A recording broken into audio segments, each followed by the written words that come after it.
Burnout is real. It finally hit me, so it's time to talk about it. I believe there's a hero in all of us. You have great powers, only some of which you have as yet discovered. I'm a superhero, Mama. A real-life superhero. The world needs extraordinary. We will make you a superhero. Are you ready to become a hero?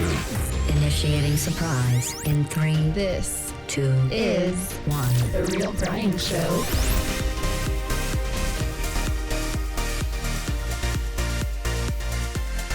Welcome. You know, I was told that I have serious burnout and that I need to stop ignoring this whole thing and do something about it right now. Take it seriously. You know, as you may have noticed, or maybe you haven't, I don't know. We haven't been around in a while. It's been about a month now, so we're back today, though, and we're going to be talking about burnout and what the future looks like for The Real Brian Show, so definitely stick around for this. Oh, and by the way, towards the end of the episode, Captain has his review on Avatar: The Way of Water. So we're going to have fun with this, all right? You ready? Let's rock it. I did nothing. I did absolutely nothing, and it was everything that I thought it could be.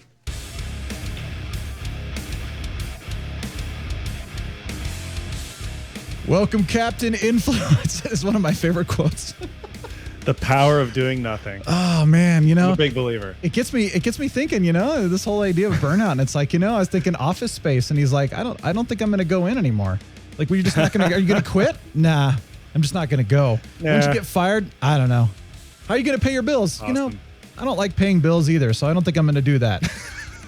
What will you do? Wouldn't it be nice? Wouldn't it be like, nice? oh my gosh. I did nothing and it was everything I ever thought it could be. I feel like that's a mantra sometimes, you know, a good rest Sometimes. mantra. Only for a while, though, because after you do nothing for too long, most people are going to get a little antsy about it, you know? I mean, I don't think, like my dad, when he retired, and I'd be the same. I would be the same way if I ever retired, which I won't. I'm just not in a job where I can retire. But yeah, my dad, when he retired, he just kind of hung out for a couple months, and then he could not stop working. So, I mean, he had to get back to work. So, you know, I feel like human beings are made for a purpose. Like we're meant to have a purpose of some kind that is meaningful. It's fulfilling. It positively benefits others. I mean, really, like I believe that. Now, most of us don't do that. That's the problem. But I believe that we actually are meant for that. And so, you know, you see a lot of people that when they retire, bad things happen. Or you see people who aren't working and they're depressed and they're dealing with stuff like that. And that's part of the reason, you know? They get into drugs and I mean, And you don't have to work a job to have a purpose because like I said, I think a lot of jobs aren't purpose filled at all. I think they're just a means to an end, you know? But then find purpose in something else, you know, whatever that may be. Yeah. And that's individual. And that's the thing. But and here's the other thing. Like I'm hearing a lot lately about this whole, I don't know if you've heard this, but it's the whole do what feels good to you. Do what you want. Work on yourself this year. In fact, I can't tell you how many people I've heard from this year who are saying, I'm just going to, what did they say? Like, I'm just going to focus on myself for 2023. And I thought that's a little vague. That's about as self-centered as it gets, you know? And here's the problem with that, though, is that there's nothing wrong with self-care, right? Self-care is really important. You need to take care of yourself. Yeah. You need to get your rest. If your cup's not full, you can't fill someone else's cup. True. But when you're focusing on yourself, then you're selfish. You're self-centered, and that's all you see is what's in your little bubble. And there's a little bit of a fine line there, but self-care, good. Focusing on yourself, bad, right? So, but there's that. Yeah. That's going around right now, and it's rampant, and everybody's doing that, and they're so self-centered and looking inward that they're just like oblivious to anyone else around them, and it's very unhealthy. Hopefully it's a fad. I'm really hoping it's a fad. I hope so, man. Because it just doesn't make any sense I mean, it's not sustainable, obviously. So no. And also, you know, really commonly now, the general advice to people is, you know, for careers, do what it's similar, like do what you really are passionate about. Yeah. Do what feels good. And if that were the case, then you wouldn't be able to call a plumber anymore 50 years from now, or an electrician, or get some welding done. About those. See, that's the thing. I know people that are passionate about plumbing. A handful, sure, but not enough. Not enough to be there aren't enough to be enough plumbers, right? Which is a really dirty job and kind of a thankless job. So, I know. It's true. Yeah. I was thinking about this too, because I did hear this many years ago from Pat Flynn, by the way, who's I like him, but he said, doing what you're passionate about is great, but also taking it even a step further and saying doing what you will be okay doing, like something that you can have some level of interest in is okay too. There's nothing wrong with that. But also the doing what feels good. Let's just say emotions betray us. And they are not to be trusted. And so if you're doing what feels good, then you're going to screw a lot of people, including yourself, over. It will happen. And I think most people will figure that out over time, honestly. I mean, you just can't. I'm not hearing it. You can't sustainably focus inward I don't think, for a long period of time. Most people can't. I think what happened, so what happens, I think, and this is based on just observation, people focus inward, then they get down on themselves because they're focusing inward and that they're not doing anything that's, again, meaningful or for anyone else. And then they start to get into that discouragement phase. Then it turns into depression and then despair. And then you get caught in the circle. And then you never really get out of it unless you have the strength to get out or the help, and that's the problem. I've seen so many people that have been stuck in depression for so long. Which, the vicious circle, yeah. Yeah, and okay, being someone who's struggled with depression at times in my life, it's a very self-centered phase. It just is. You're down on yourself, Well, poor me, pity me, everything sucks. Right. I'm not worth anything. It's all self-centered. Yeah. Now, I get why it happens because again, I've been through it. I know what it is. But the way out is to stop focusing on yourself and to stop allowing those thoughts into your head. And it's not easy. And sometimes it's almost impossible, but it's just that's the way out. And so, and also having perspective. Having perspective is a big part of that. When I get down on myself, and it happens, like you said, it happens to everybody, most everybody. Hey, Happy New Year, by the way. It's been Happy New Year. A month since we've been here. And this is the longest period of time I've taken off from the show in 6.5 years. Somebody was asking me that, and I was saying, I don't think I've taken more than a week off from the show since 2016. Which probably not the healthiest thing in the world, because part of the other issue is that as an entrepreneur, I don't stop thinking about the show or other things that I'm doing. It's like, even when you're taking a break or you're, on a vacation or whatever, you're still thinking about it. It's like the brain it's habitual. So I want to talk about that here in a minute. But anyway, Happy New Year. I hope 2023 is off to a great start for you. And one of the things I wanted to talk about too is for those of you who have been supportive of this show and of us too, by the way, throughout 2022. Thank you. If you've supported through Patreon, buy me a coffee, or you've just given us some great emotional and, just that general like pat on the back support, really appreciate that. Honestly, it's meant a lot. And you know who you are, by the way, and I really appreciate you. So thank you. For those of you who have supported on the Buy Me a Coffee keyboard fund, here's the worry not, by the way. I know we haven't seen the music, what's going on yet. Well, the cool part is I've been doing a ton of playing for church and a lot of Christmas related activities and stuff like that. And so I have gotten so much confidence and excitement and passion back for the creativity and the idea of possibly composing again. So it's been kind of working its way up, and it hasn't really quite been there, but it's like, it's finally there. And so this whole idea of the music, it's going to happen sooner than later. And for those of you who have directly supported, I'll be reaching out to each of you individually and saying, here's a song, check it out. What do you think? So you'll get a copy of that before anyone else does. I'm looking forward to it. Yeah, so it's going to be fun. And as I mentioned at the beginning of the show, Captain, you have your Avatar: The Way of Water review coming. It's going to be towards the end of the show, so stay tuned for that. Don't go anywhere. But dude, let's get into burnout, man. We kind of got into this. This is one of those conversations that it's going around right now. And I know a lot of people. The flu. Yeah, it's a pandemic, right? People have been burning out because of what happened in 2020. Interestingly, yes, I've been burning out since 15 years ago. And I'm not exaggerating either. Like, it's been a ongoing burnout, like significant situations, traumatic situations going on throughout the years that I've just been like, dude, I'm going to push through this. I'm good. I got this. I'm young, right? And then this is so funny. I'm not kidding that 2019 was a tough year. If you remember, both my grandparents died like a month apart. Our kitchen flooded, a lot of other things happened to us externally. And I remember getting towards the end of 2019 and going, dude, I'm exhausted. Like, this was a tough year to get through. And I remember New Year's Eve going, 2020 is finally going to be a great year. We're going to have a great year. And it should have been. Like, and then COVID hit. And I'm just like, it's just been one thing after another. Some of you have been through this too. Have you gotten COVID yet? I forget. Yeah, I've had it. I've had it once for sure and probably twice. Okay. The second time it showed up negative, but I'm pretty sure because it was exact same symptoms. So, all right. Yeah. So it's like, I know others who have dealt with or are dealing with burnout, and I'm sure there are many people watching and listening that, yes, this is going on. And of course, with 2020 and on, most of us have probably dealt with it. But, when you go through it for 15 years, it takes a toll on you. And the more you ignore it, the more bad things start to happen and don't go away.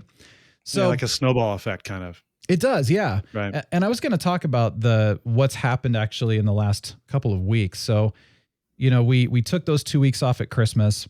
I came back January 2nd, and I was just like, literally the first words out of my mouth, I'm like, no. I can't do this. I'm exhausted. I've taken 2 weeks off, but I've not really been good about it because I kind of, somebody emailed me. Oh, yeah, I want to meet with you. Oh, yeah. Okay, fine. No boundaries. Just like, okay, whatever. So even though I'm taking 2 weeks off, I'm still working. And the first week off, I literally worked the whole week back to back. And I was just like, what just happened? Well, that's my own fault. I let it. So second week was a little better, but still not 100% off. So yeah, January 2nd, I'm just like, I can't do this. I can't go back to the show right now. I just can't do anything. And kind of process through that. And then the next week, and then, here we are today and stuff. But last Friday, so a week ago, airing of this show, I was told that I had a pretty severe burnout and that I was very strongly encouraged to, quote, shut the doors of my business, those words, for a brief period of time to rest and recover. And I thought, and he's like, you've been pushing through this way too long. You've been ignoring the warning signs. This has been going on for 15 years. 2022, I kept saying over and over and over how tired I was. And I'm just like, I really need help. I need somebody to take some of the burden off my plate.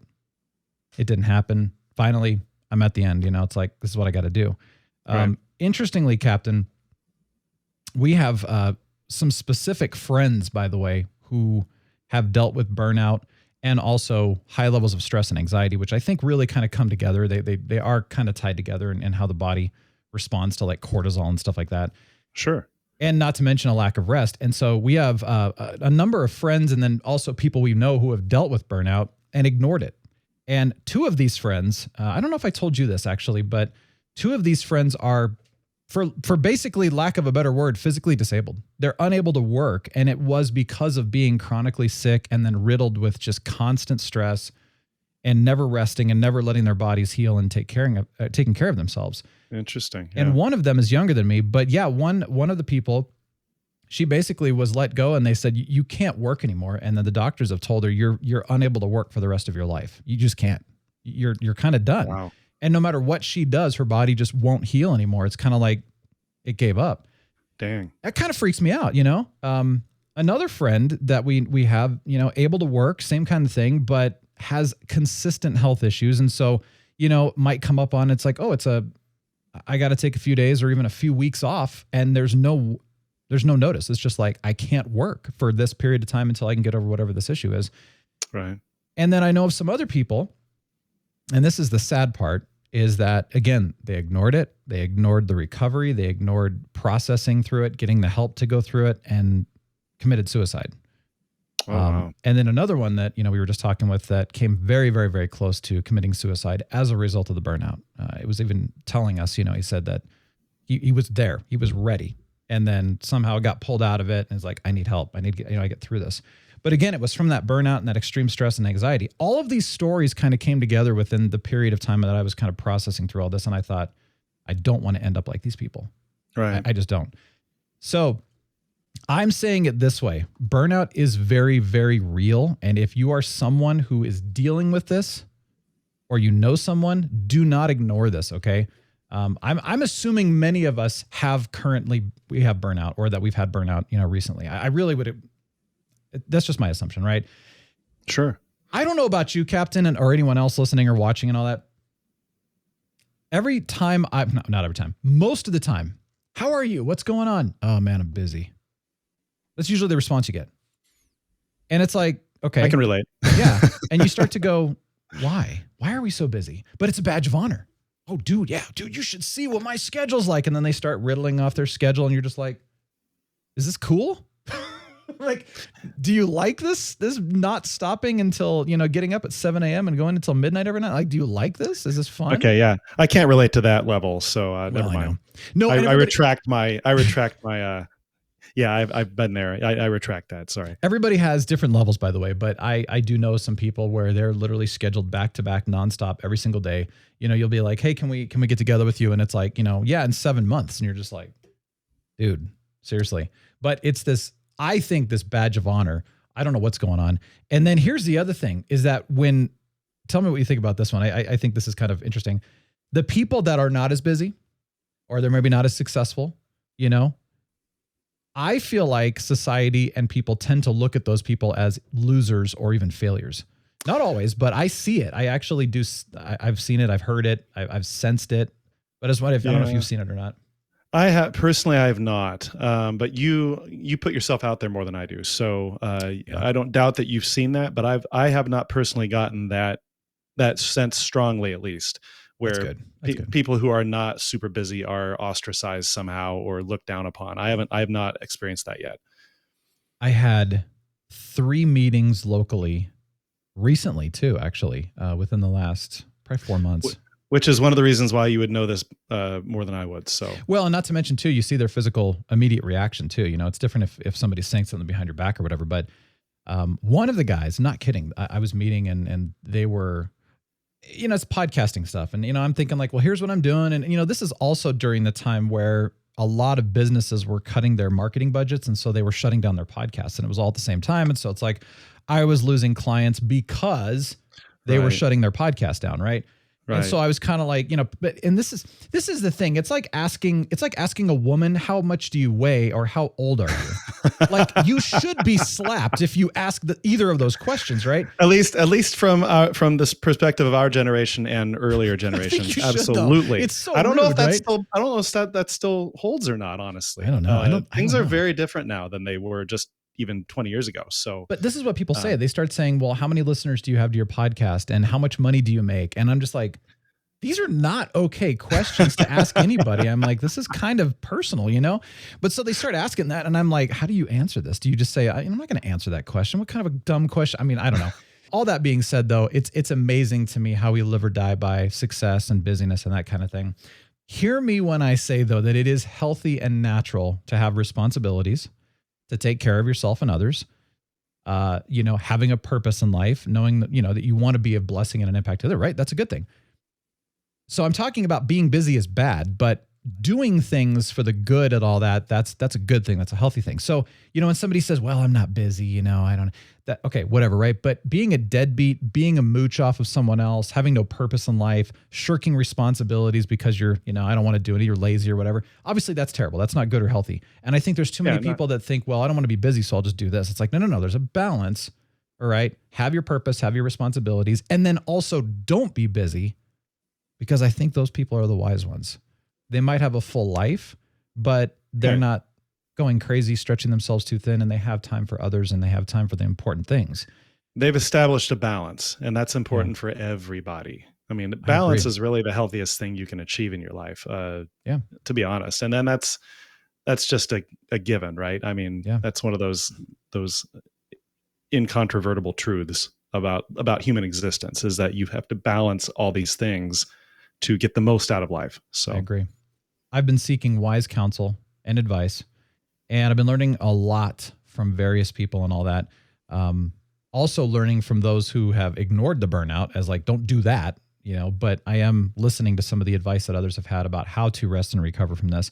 And so I'm going to be doing that, but I wanted to share a few things. So if you are someone who is currently dealing with burnout, or maybe you have and you haven't dealt with it properly yet, or somebody that has, these are a few things that I've learned. In fact, I've got 5 things here. I'm going to be trying all 5 of these myself. And so I'm just going to pass them on to you in hopes that maybe they'll be helpful to you as well.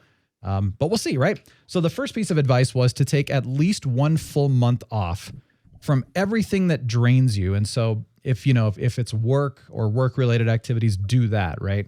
It's okay to have fun. It's okay to do activities that energize you or are life-giving and that kind of thing. They fill you up. But it is essential to take off from everything that basically burns you out. 3 months is actually ideal. For some people that I know, and this is fascinating, is that it took 8 to 9 months to recover from serious burnout. These are people I personally know. And in fact, one of the guys was sharing that he took the 3 months off. He came back, thought I'm good to go, but fell right back into the old habits and behaviors of burning himself out. And then that's when it got into the depression and the, attempted, I don't know if it was an attempted suicide, but getting down that path. Right. And, the warning to me was be careful on re-entry, be aware of that kind of thing, It's interesting to hear that. Yeah, because you don't know. It's like, well, I think I'm good to go. And then you come back and you realize you're not. And so being open to, so this is interesting. Having the support necessary, but this actually goes into the science behind this. And this is something, Chris, thank you for sharing this. This was incredible. You have to retrain the brain. You're actually, the attempt of taking 1 to 3 months off completely. I mean, we're talking a total work boycott. Captain, have you seen Christmas with the Cranks? No, not yet. Okay. I've got my Christmas stuff up still. So I just, in that, it's actually based on a book too, but it's the idea that they're taking Christmas off to go on a cruise because their daughter went away. And so they're like, it's just going to be us. Let's go on a cruise. Let's save money. Let's not do anything Christmas. But it kind of turned into this, like, the catch is it's a total boycott of Christmas, like nothing Christmas. And then it turned into this whole kind of ridiculous. Good luck with that. Yeah, exactly. But in this particular situation, and this is healthy, is that this is a total boycott of work-related activities, meaning shutting the email off, making sure that nobody can get a hold of you from a work-related thing, not even if it's an emergency, like too bad kind of thing. It's interesting, and this is going to be hard for me because that's something I've never done before. But again, going back to the science, is it's to create new neural pathways in the brain. Because right now, at least for me personally, as an entrepreneur and the host of this show, I cannot not think about this show or business or what's next or, we should do an episode on this or whatever. Like I can't control myself. The brain, it's like, even if I'm in the middle of watching something I'm excited about, like for example, Captain, episode 1 of The Last of Us. Oh, whoa, dude. I'm watching this and my brain immediately goes to, we should do a review on this. And then I started thinking about my show and then also, wait, what just happened? And I had to go back and rewatch, but I'm like, it is a habitual neural pathway in my brain that I cannot control where my brain goes. And so I'm always working. And so the science is you have to kind of cold turkey it so that you can create these new neural pathways so you don't habitually go back to those places. And that's what my friend was even talking about, is even after 3 months, you can go right back to it by accident. So that makes total sense to me too. I mean, if I were even able to take a month or 2 off from my job and not have it all pile up while I'm off, which a lot of people can relate to that. A lot of people, if you're in the medical field, maybe you can afford to do this if you're financially secure. But if you have a job where your to-do list keeps building unless you keep chipping away at it, I mean, I would have trouble with that. And if I did take some time off, I would inevitably fall back into the old habits and whatnot, because it's the nature of that particular job that I have. So what I have to do is instead of taking a lot of time off, I have to concentrate on when I get done with work, I don't think about work anymore. And that's what's my saving grace, basically. I'm able to not think about it. I think that's actually the blessing of a job versus being an entrepreneur. Is that most of the time, most people can, at their stopping time, they can just forget about their job and then go about their life. Most people, not always, but most people can. Right. As an entrepreneur, most entrepreneurs can't let go. You never stop. And I think that's part of the reason why entrepreneurs tend to burn out, or people in the ministry, people as pastors or, whatever, same thing. It's like they never stop. They're always trying to be a benefit to someone else and to help someone. And they never stop. They're never off. They're always on 100%. And so they tend to burn out too. And that's actually kind of an interesting field for that reason too. But no, I agree with you. And I think that, this is why I've not been able to take this kind of a leave of absence essentially for 15 years, is because I've never been able to either.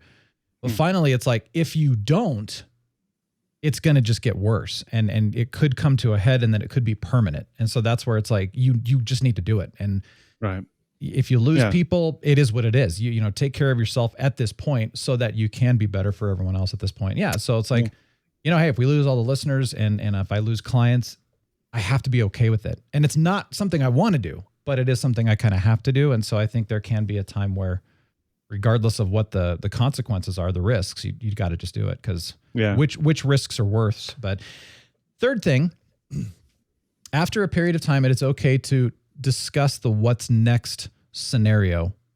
It's okay to allow that, and here's the other thing too. This is something I found interesting, being open to what's next. When you're in the thick of it, you're just like stressed out and burnt out. You can't see anything clearly. You just can't. Right. And so when you step back, you take your rest time, and all of a sudden it's like, now you're kind of open to, I could do this, and maybe you go right back to what you were doing, and that's a good thing. Or maybe it's something completely different because you couldn't hear it when you were in the grind. And so something to be open to, which I think is cool. That makes sense. Yeah. Fourth one is not caring what others think in the middle of this.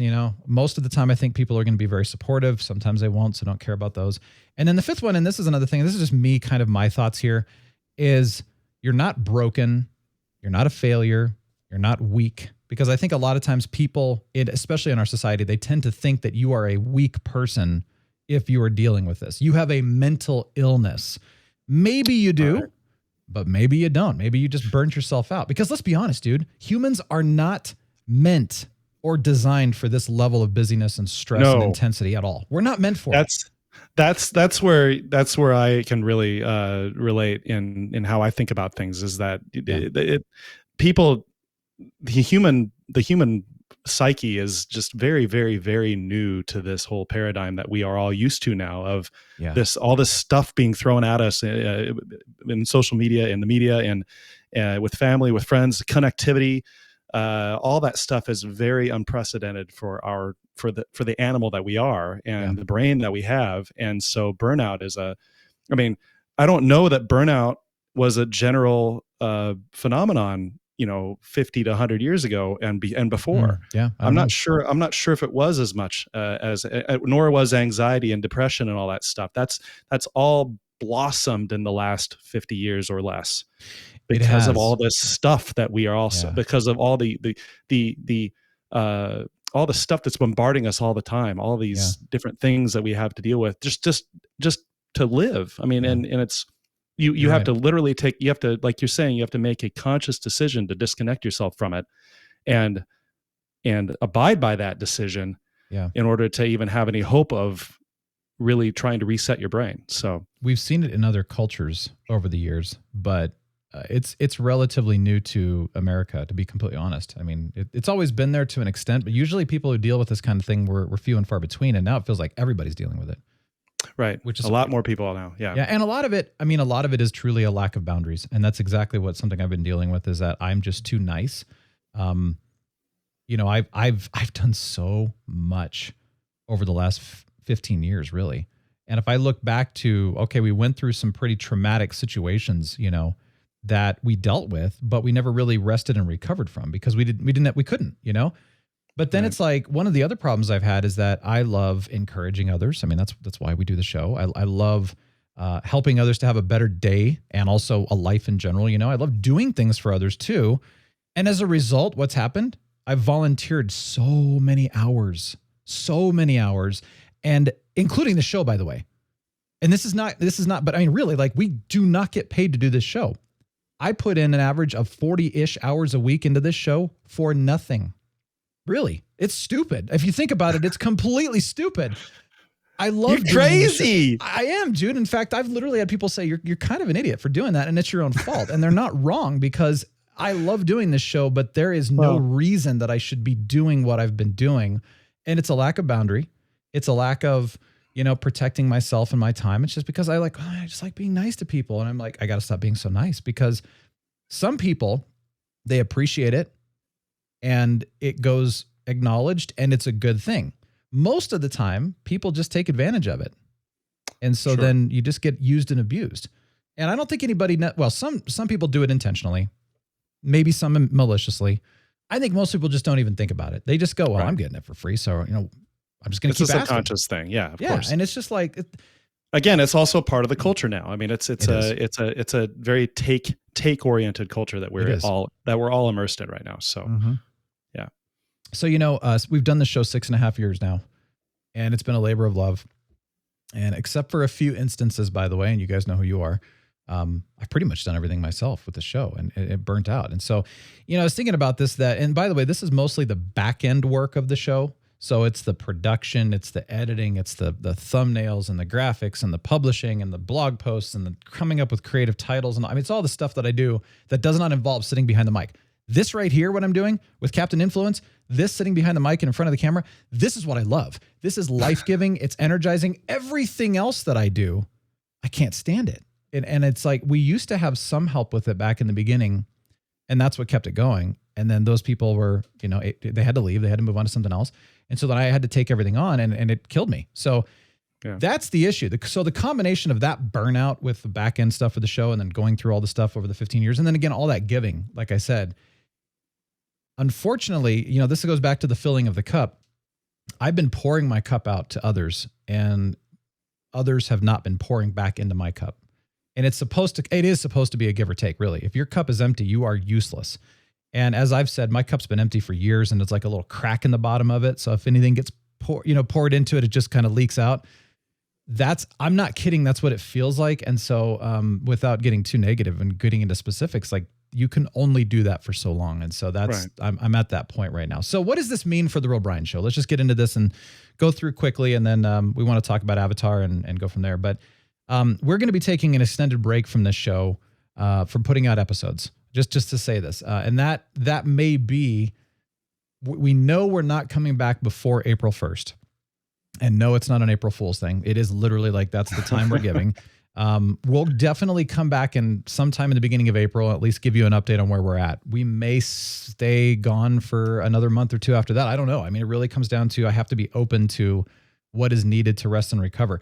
And again, I love this show. And so here's something that I do believe in miracles, and I really would love this miracle. We have asked for, help with the show over the last year, the years actually, and even recently, and especially at the end of 2022, we were saying, can you please help on Patreon? Can you please help on Buy Me a Coffee? And can you please help with your actual time and talents?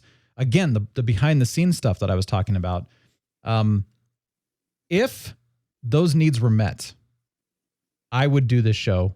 I would continue to do this show. I wouldn't stop. I wouldn't take a break. In fact, I'd do a daily episode because I love this stuff, but the more content that I do, the more back end there is.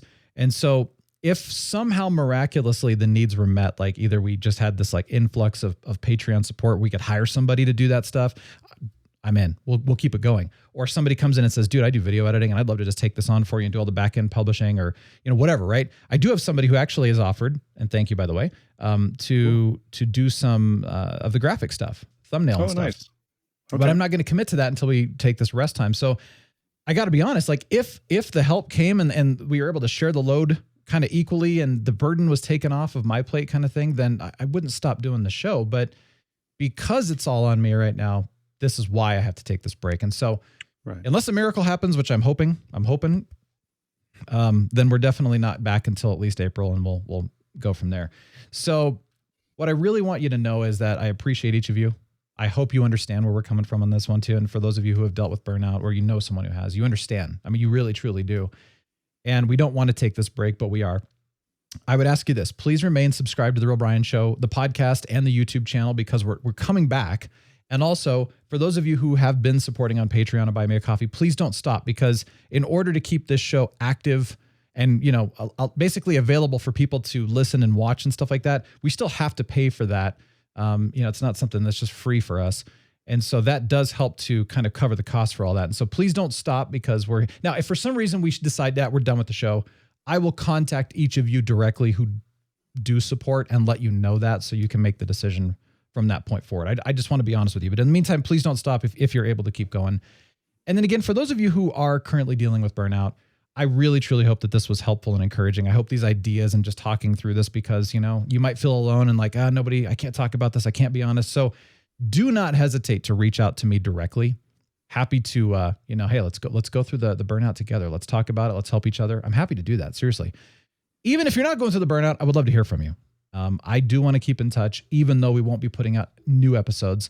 All of our contact information is on the website at realbrianshow.com. Please email me directly. If you have my number, text me. I don't give it out to everybody, but if you have my number, text me. Connect with me on social. I don't care. however you want to connect with us, but please go to the website, check it out. You can do that from there. But looking forward to being back rested and recovered and ideally stronger and with a renewed purpose and vigor for the next chapter. So that's my goal. And we'll see what happens, but there you go, Captain. But now let's get into Avatar, dude. Okay. I want to hear about Avatar, and then maybe if we have an extra minute, we'll briefly talk about the first episode of The Last of Us, because that's shocked very me. briefly, but yeah. Yeah, but go ahead, Captain. So if you haven't seen it already, I've got to say it was definitely worth seeing. It was a great sequel to the original movie. And I have to admit, I liked the original better, but only because it was so new and exciting back in 2009. And dude, can you believe that it's been over 13 years since the first movie? I can't believe 14, dude.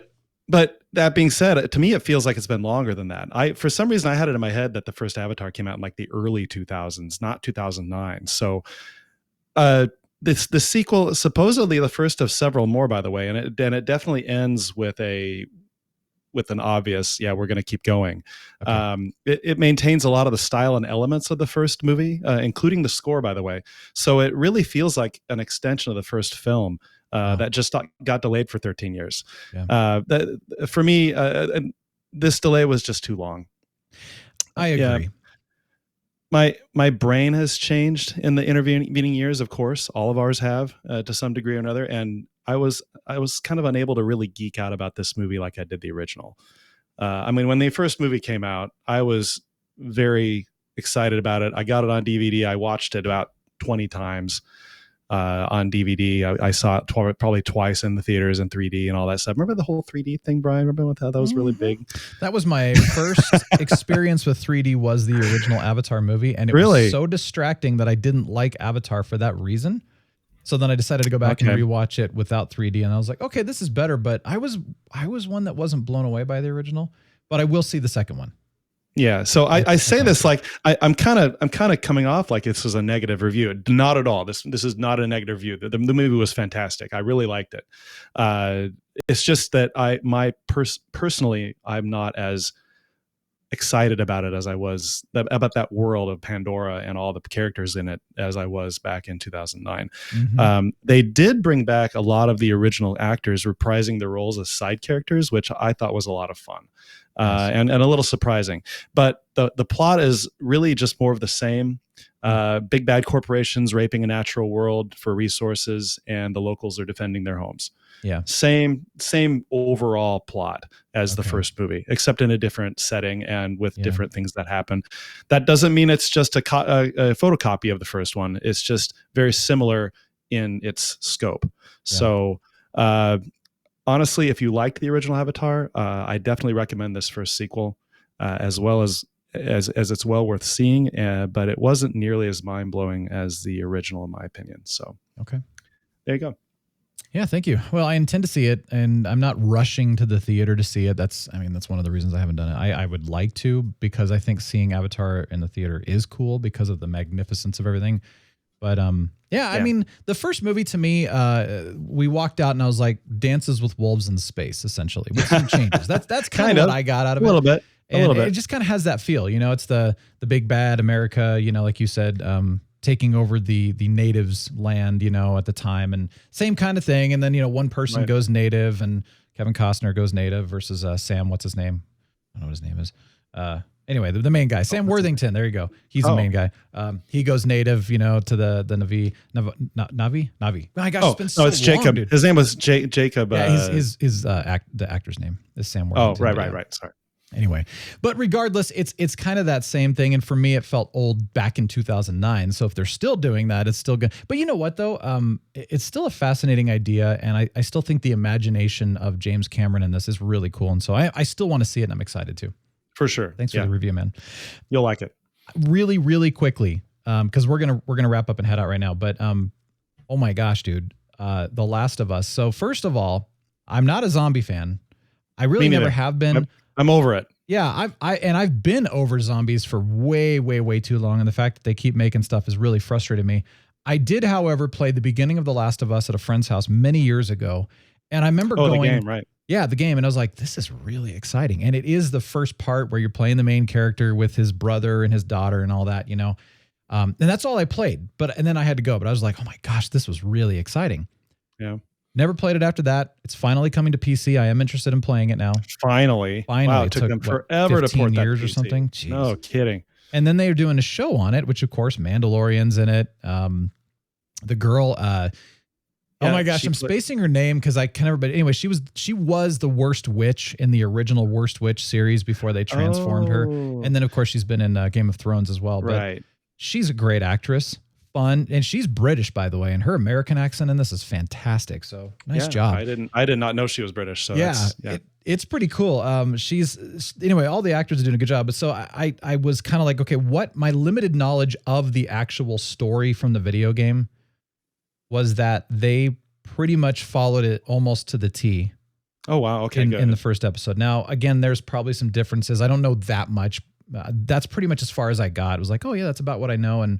But I got to tell you, I was sucked in. I was blown away. And they deal with the whole zombie thing for the first eighth of the episode. And then there's really not much after that. I mean, maybe a scene or two here and there, but it's not about that. And then what I was coming to learn later is that apparently as the game goes on, it's less and less about the zombies. And so I was like, oh, well, now you've got me intrigued. So I will definitely watch episode 2. It was phenomenal. I can't wait. I was blown away. So you liked it too. Yeah. I loved it, and I just the biggest thing I got out of it was that the zombie apocalypse trope has been kind of everyone kind of does it as a virus, and this time they did it as a fungus, and I thought that was a really cool and very obvious switch because there are fungus that can take over ants and other insects. And kind of take them over, like mind control them, and then they kill them to reproduce. And it just to me, it just felt like it's good. Even though I know, it just felt like it was more realistic with a fungus being the culprit instead of a virus. So, and that's what they did back in the game, and that was something that I used to look into. And I was talking to a friend of ours, Johnny Pistolshot, who he's a horticulturist and stuff, and he was saying that cordyceps, which is what they use in this. Cordyceps take over the ants, and that's what is the virus. But I mean, cordyceps are a mushroom. We eat them, and they're heart healthy. They're good for us. And so I was talking to him about that, and he said, the thing about ants is they have no immune system. So of course they're just going to easily be taken over by something like that and controlled. And he goes, but humans have immune systems, and we fight that kind of stuff off that ants can't fight off. Interesting. So I mean, it was kind of like it could be realistic, but probably not. And so it's kind of that actually is one of those things that I nerd out about because it's like, this is a cool concept, but would it really happen? Probably not, based on the way our immune systems fight and overcome and stuff like that. But it could, I guess. You never know. But I don't know. I would love to. That's one of those things I want to dive into and go crazy and just like, okay, would this really happen or not? But anyway, well, there you go. Fun show. Yeah. Well, thank you seriously for joining us. I mean, I really appreciate it. I hope you understand all this. Please reach out. I'd love to hear from you. I really would. Actually, silence is not golden. Silence feels like lonely and kind of like you don't care. So if I'm being completely honest, I really would love to hear from you. I know we both would. We'd love to know what your thoughts are on this. And I hope you do understand and can continue to, again, stay subscribed, stay supportive of the show and that kind of thing too, because we do want to come back. So in the meantime, though, thank you. Thank you for 6.5 years so far. We got more coming. Just need a little break.